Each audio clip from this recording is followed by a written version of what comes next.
Barakatah Yahoah, Barakatah Yahushai, Barakatah Yahoah, Barakatah Yahushai, Barakatah Yahoah, Barakatah Yahushai. Call Halayim La Yahweh Bahasham Yahushai, which means all praises to Yahweh is the name of the Heavenly Father. Bahasham means in the name. Yahushai is the name of his only begotten Son, who the world ignorantly calls Jesus Christ.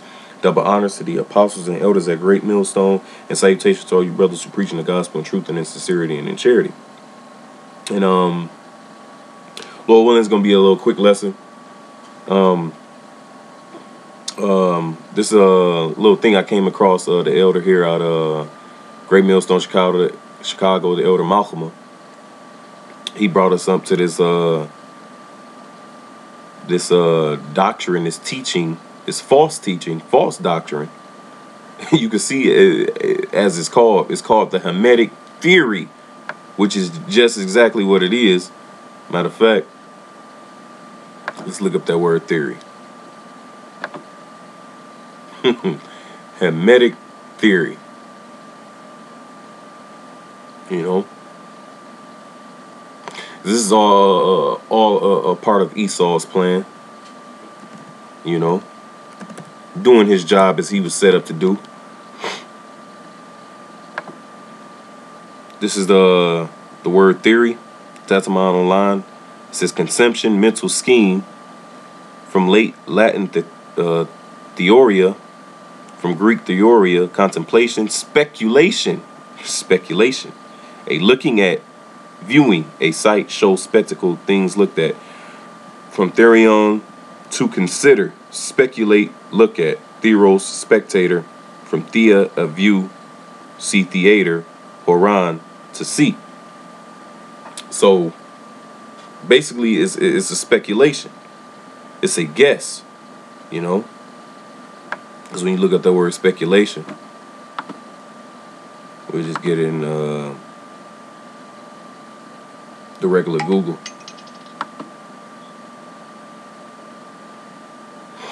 Salaki, this computer acting up.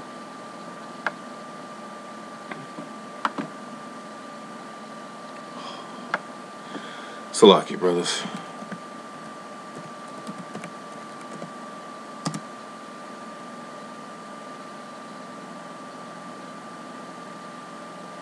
Satan been hindering all day, man. This is speculation. Late 14th century. Intelligent contemplation. Consideration, act of looking. Close observation. Rapt attention. Observation, which goes back to look or view. So it's to look at something, right? But it's not facts, man. Because when you actually go and observe and look and spectate, when you actually look and see something for yourself, man, you know, to get the understanding of it, of yourself, right? So let's go into it. This is the Hamitic theory. Hamites, from the biblical Ham, is a historical term in ethnology and linguistics for division of the Caucasian race and the group of related languages these populations spoke. According to the Hamitic theory, this Hamitic race was superior to or more advanced than Negroid populations of sub-Saharan Africa. Now, this is all a part of Esau's, according to Ezekiel, the 28th chapter. The Lord called Esau the anointed chariot that covereth, man. So the Lord chose Esau to do his job. And what was his job? To cover the nations. But now our job is to do what? To root down, to pull down, to throw down all this madness that's been spewed over the centuries, man. You know? This is Isaiah 25, verse 7. And he will destroy in this mountain the face of the covering cast over all people and the veil that is spread over all nations, man. So everything is being revealed, man. How are the things that Esau searched out? How are his hidden things sought up, man?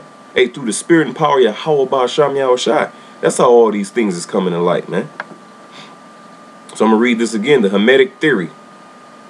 Hamites, from the biblical Ham, mind you, from the biblical Ham, right?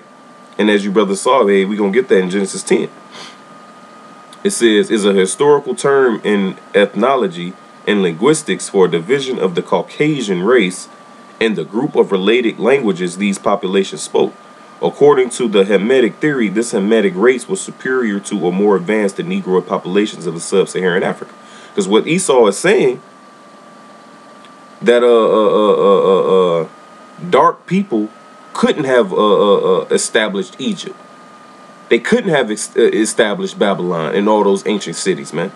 So they accredited these peoples, these dark-skinned peoples, to be Caucasian, man. Which is wild business, right? So let's get into it. This is Hamites from the biblical Ham, is a historical term in ethnology. Let's look up that word, ethnology, because it goes ethnos, meaning nation, study of nations. That's right. Ethnology from the Greek ethnos, meaning nation, is the branch of anthropology that compares and analyzes the characteristics of different peoples and the relationship between them. Right? So it says Hamites is a historical term in ethnology and linguistics for a division of the Caucasian race and the group of related languages these populations spoke. The appellation Hamitic was applied to the Berber, Cushitic, and Egyptian branches of the Afro-Asiatic language family. But they say it's a member of the Caucasian, but they say it's Afro-Asiatic. This is all madness, man. This is all confusion, man. This is what Esau brings.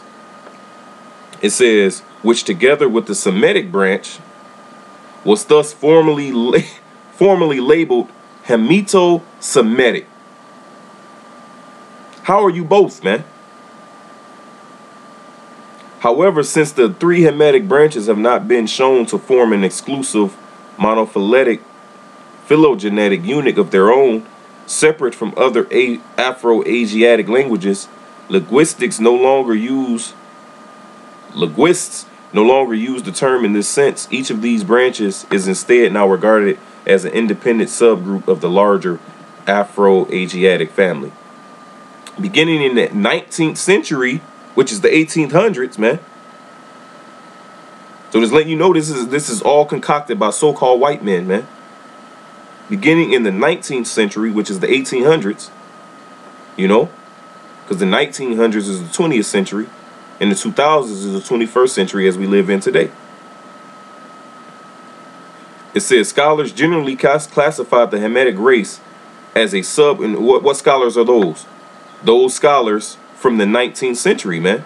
Those scholars from the 1800s. And who was the scholars of that day?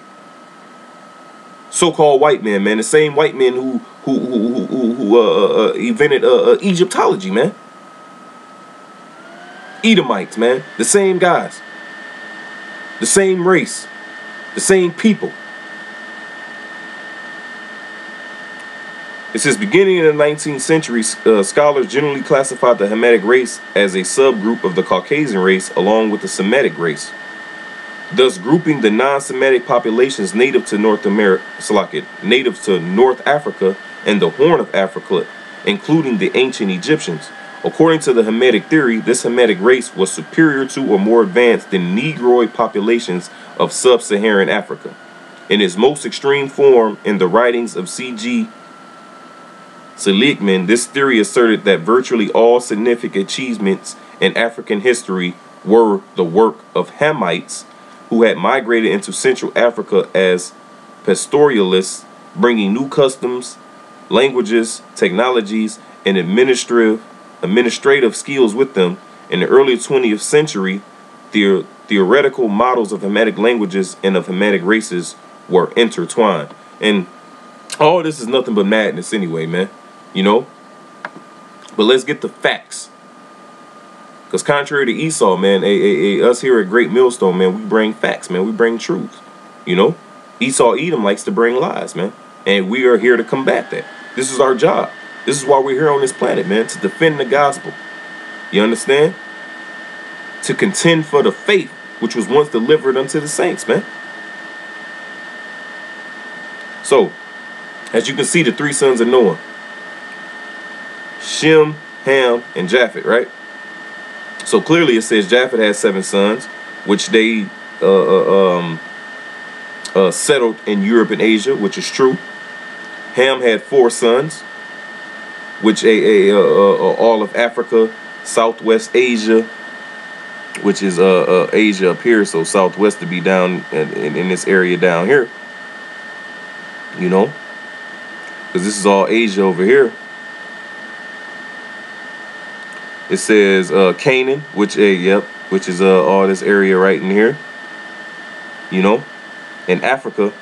And Shem had 5 sons, which is the Middle East and the Shemites. See, because over here wasn't inhabited, man. You know, this was the known inhabited world during this time. You know, the Japheth had up here. You know, Shem had pretty much in this area here. You know, and Ham had pretty much that area. So we get into Genesis, you know, and just read it down, you know. It's Genesis 10:1. Now these are the generations of the sons of Noah, Shem, Ham, and Japheth. And unto them were sons born after the flood.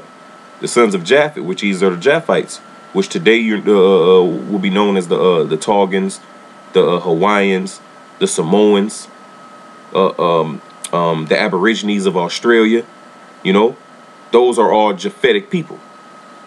It says the sons of Japheth: Gomer and Magog and Madai and Javan and Tubal and Meshach and Tyrus.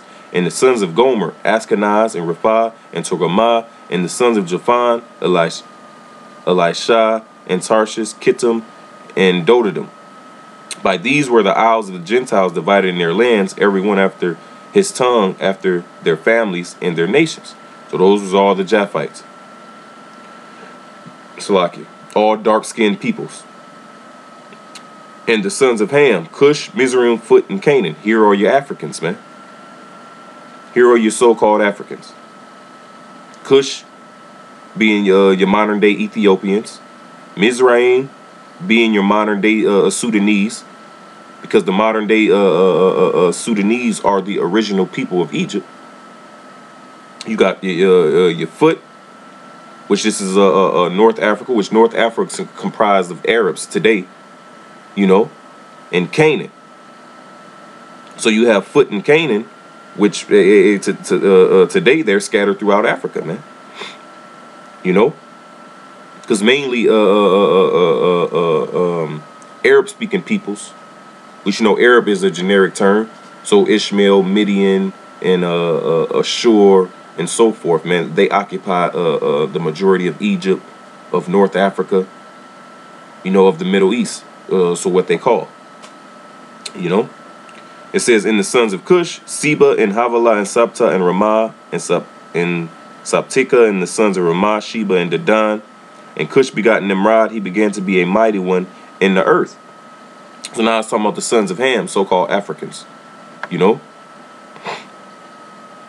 which let me scroll down, because it's speaking about Cush and his sons.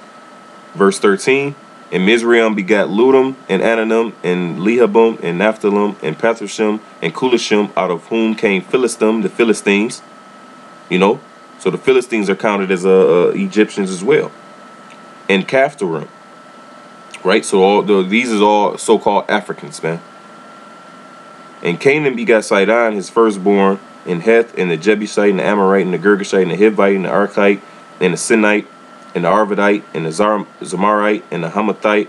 And afterward were the families of the Canaanites spread abroad. And the border of the Canaanites was from Sidon, as thou comest to Gerar, unto Gaza, as thou goest unto Sodom and Gomorrah, and Admah and Zeboim, even unto Lasha. These are the sons of Ham, after their families, after their tongues, in their countries, and in their nations. So this showing you where they dwelt. So Canaan dwelt in the land you will be known as today as Israel, Syria, Palestine, Jordan, all that area right there. You know, Cush dwelt in the land that will be known as Iraq.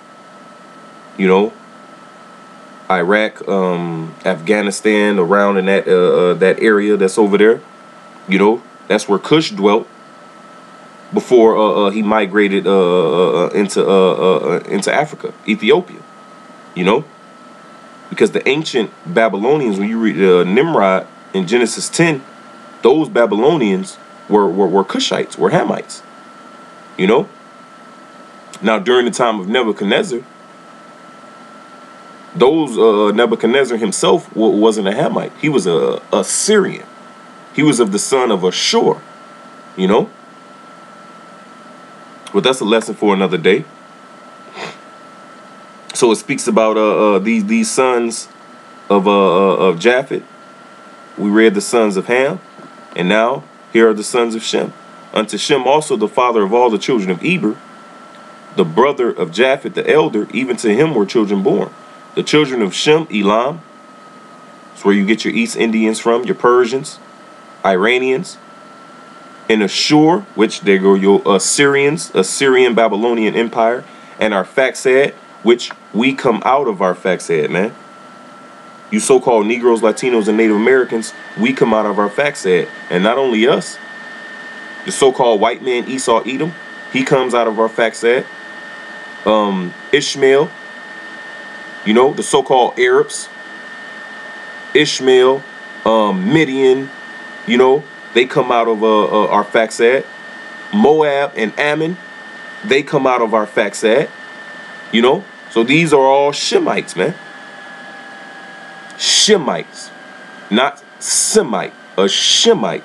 You know, it says in Lud, which looked up Lud. I believe it said Lydia, if I'm not mistaken.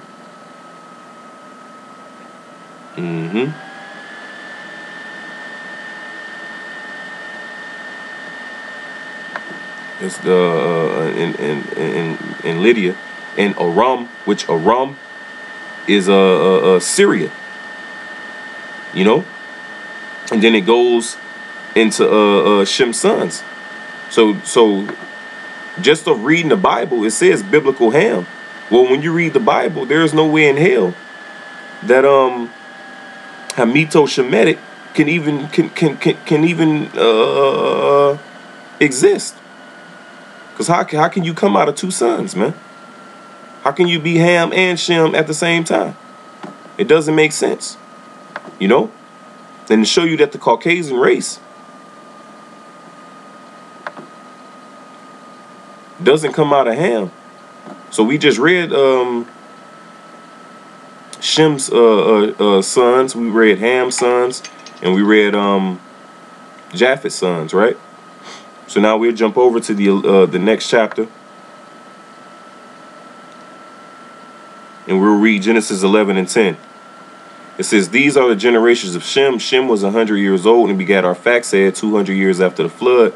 And Shem lived after he begat Arphaxad 500 years to begat sons and daughters. So now when you read this, it goes to Arphaxad. Arphaxad begot Salah, and Salah begat Eber, and Eber begot Pelag, you know, so forth and so on, right? Until you keep reading down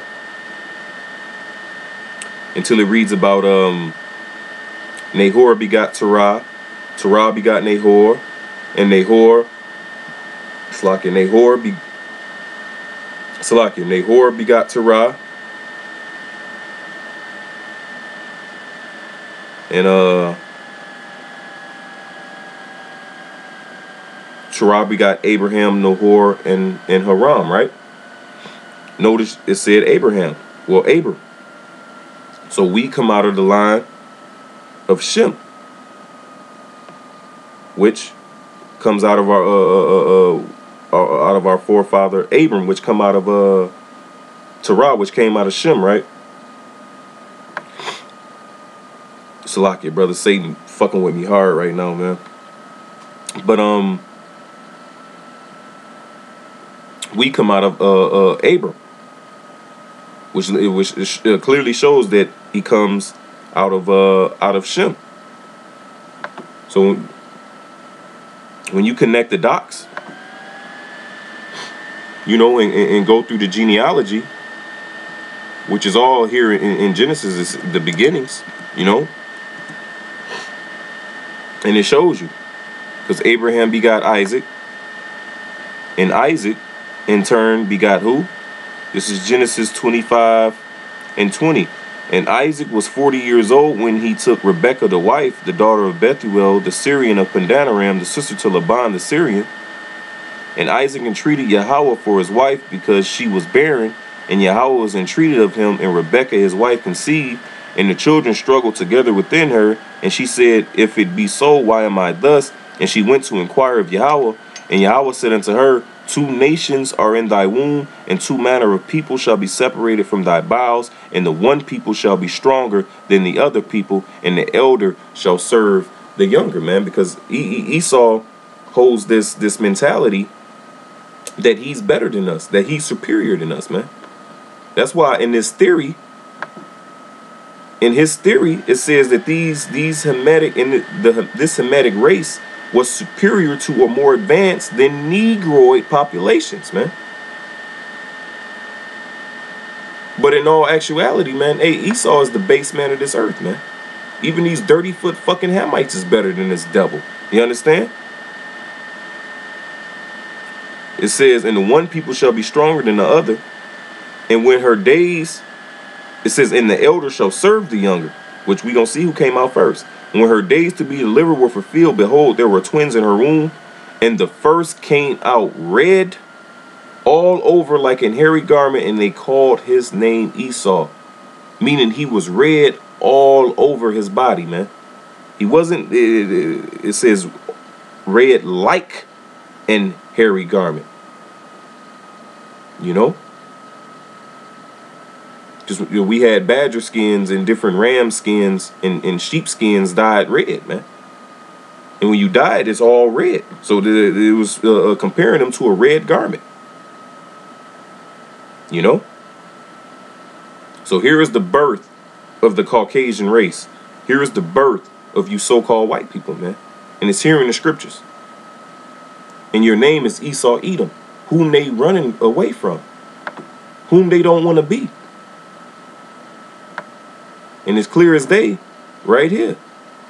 A Hamitic theory. You know, everybody else besides Esau Edom. You know? But you've been found out, Esau. It's too late. There's no hiding. You know? So with that, I hope this lesson was edifying. You know, till next time, all praises, honor, glory be unto Yahweh, Ba'asham Yahushai. Double honors to the apostles and elders at Great Millstone. And salutations to all you brothers who preach in the gospel in truth and in sincerity, always in charity. Shalom, brothers.